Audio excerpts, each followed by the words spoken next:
नमस्कार दोस्तों, स्वागत करता हूं मैं आपका आपके अपने YouTube चैनल इंद्रजीत बनारसी पर।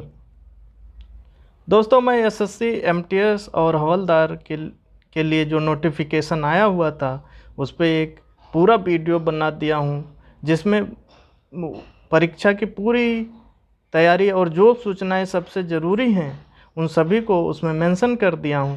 लेकिन कुछ छात्रों का मानना था कि सिलेबस को एक बार अलग एक वीडियो बना दीजिए, तो इसीलिए मैं सिलेबस की एक खास सिलेबस की वीडियो लेकर आपके सामने आया हूं और इसको ध्यान से आप देख लीजिए।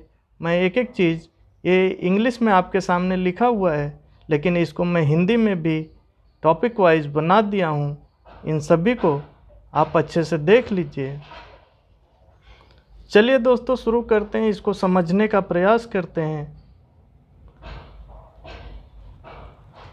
ये आपके सामने जो अभी खुला है वो सीधा नोटिफिकेशन से लिया गया है और इसमें यह इंग्लिश में दिया गया है, लेकिन मैं इसको आगे की जो पीडीएफ है उसमें आपको बता दूंगा। यह पूरी तरह से मैं हिंदी में इसको कन्वर्ट कर दिया हूँ। अगर आपको इंग्लिश समझ आती है तो यहाँ से देख लीजिएगा, बाकी आपको अगर हिंदी चाहिए तो इसके लिए मैं अगले पेज पर आपको ले चलता हूँ। दोस्तों, इसको अच्छे से समझने का प्रयास करिए। मैं एक एक चीज़ आपको बता भी देता हूँ फटाफट। ये आप आपके सामने देख सकते हो, एसएससी एमटीएस का पाठ्यक्रम है। इसमें पहला जो पार्ट है जो संख्यात्मक और गणितीय क्षमता के रूप में जाना जाता है, यानी मैथ का, इसमें ये सब जो सब पार्ट उसके अंदर दिए गए हैं मैं उसको हिंदी में लिख दिया हूँ।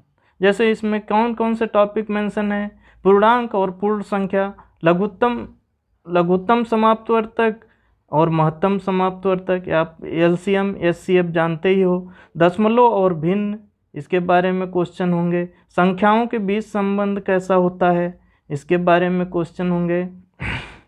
और आगे लिखा है मौलिक अंक गणितीय संचालन, यानी कि कैसे अंक गणित का संचालन होता है, जिसको आप बोर्ड-मास का नियम जानते हो। इसको मैं बाकी बोर्ड-मास को भी फुल फॉर्म आपके सामने बता दिया हूँ।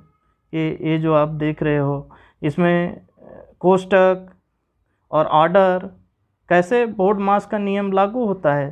तो पहले कोष्टक को सरल करते हैं यानी हल करते हैं, फिर ऑर्डर को जिसको का से संबोधित करते हैं, फिर भाग, फिर गुणा, फिर जोड़, फिर घटाना, ये आप जानते ही हो। उसको हिंदी में यही कह देते हैं का को पहले तोड़िए, ताप पीछे दो भाग, गुणा करो धन दौड़ के, ऋण को दो घटाए, ये आप बहुत बचपन में सुने होंगे।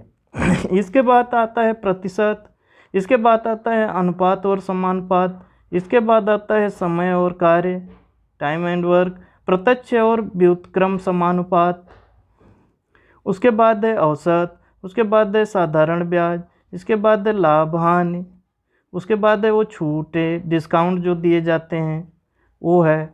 इसके बाद है आपके सामने आधारभूत ज्यामितीय आकृतियों का क्षेत्रफल एवं परिधि, इसको आप जानते हैं जो ज्यामिति से संबंधित होता है, जैसे बेलन, आयत, इन सब का क्षेत्रफल और परिधि निकालना, ये सब आना चाहिए। दूरी और समय के क्वेश्चन रहेंगे, रेखाएं और कोण का क्वेश्चन रहेगा, ग्राफ और डाटा का सरल रेखांकन होगा, उससे संबंधित क्वेश्चन पूछे जाते हैं ग्राफ देकर, वर्ग और वर्गमूल होगा।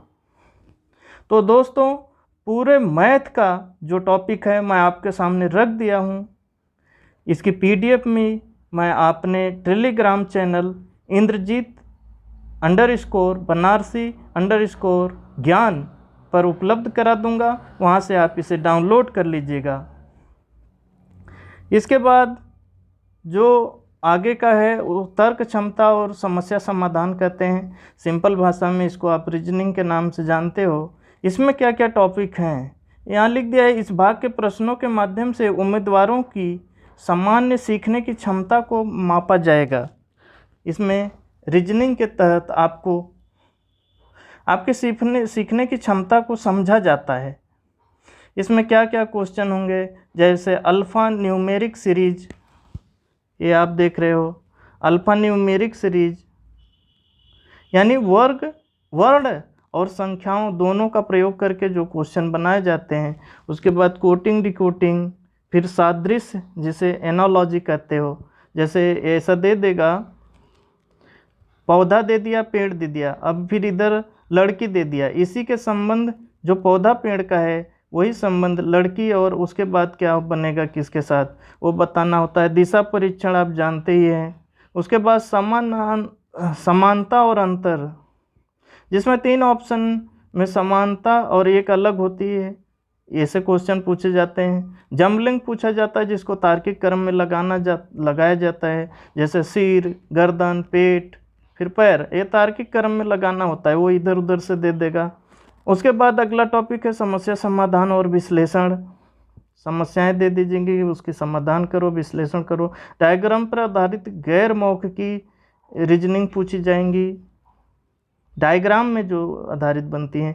आयु गणना का क्वेश्चन होंगे, कैलेंडर का होगा और घड़ी का होगा। तो ये पूरी रीजनिंग का आपका सिलेबस है। इसको मैं पूरा हिंदी में लिख दिया हूँ, उस पहले पेज पे इंग्लिश है, जिसमें आप समझ पाओ, उसके तहत इन टॉपिकों को अच्छे से तैयार कर लो। ठीक है दोस्तों, आगे का आपको देखने के लिए एक सेकेंड, अभी ये मैथ और रीजनिंग हो गया, इसके आगे ये आपके सामने मैं रख देता हूँ, उसका सिलेबस क्या दिया गया है। सामान्य जागरूकता, जनरल अवेयरनेस, और इसी को सामान्य अध्ययन, सामान्य ज्ञान, जीके जीएस आप लोग जो भी कहते हैं कर देते हैं। इस भाग में 10वीं कक्षा तक के सामाजिक अध्ययन, सामाजिक विज्ञान और पर्यावरणीय अध्ययन पर प्रश्न पूछे जाएंगे। ये देखो, सामाजिक अध्ययन, सामान्य विज्ञान और पर्यावरणीय अध्ययन, इसमें बस यही लिख दिया है कि इसमें सामाजिक अध्ययन, सामान्य विज्ञान और पर्यावरणीय अध्ययन से प्रश्न पूछे जाएंगे। अब सामाजिक अध्ययन में वो बता दिया है कि क्या क्या पूछा जाएगा। ये सामाजिक अध्ययन है, इसमें क्या क्या पूछा जाएगा। इसमें इतिहास है, भूगोल है, कला एवं संस्कृति है, नागरिक शास्त्र है, अर्थशास्त्र है, जिसको आप जीके जीएस जो भी कहते हैं उसमें पढ़ते हैं।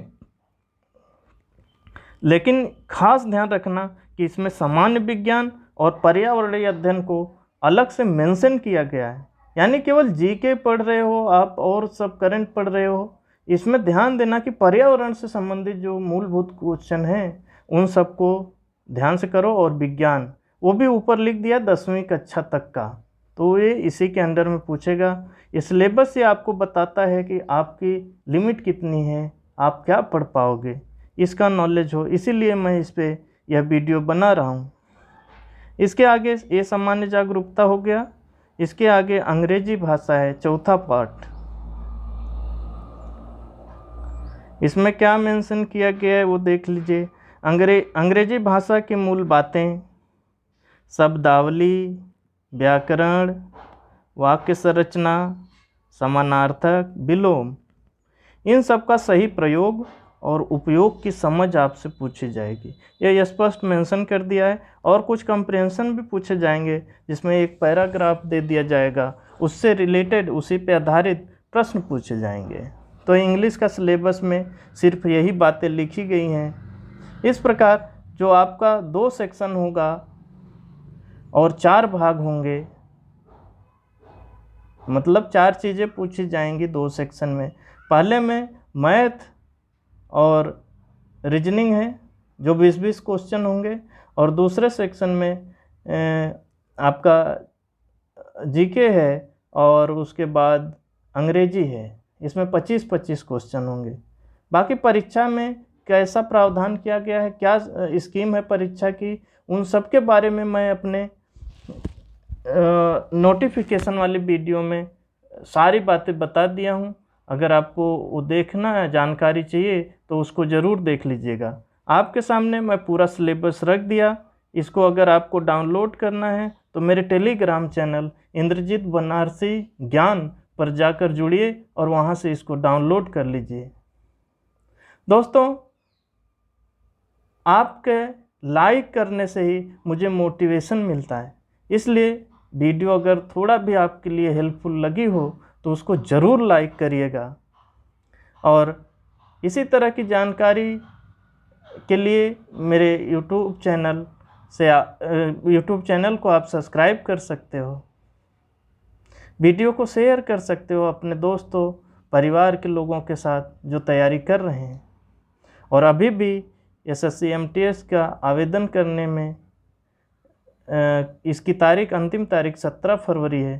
तो अगर आप नहीं किए हो तो आवेदन ज़रूर कर दो और लाइक ज़रूर कर देना दोस्तों, इससे मुझे मोटिवेशन मिलता है। जय हिंद।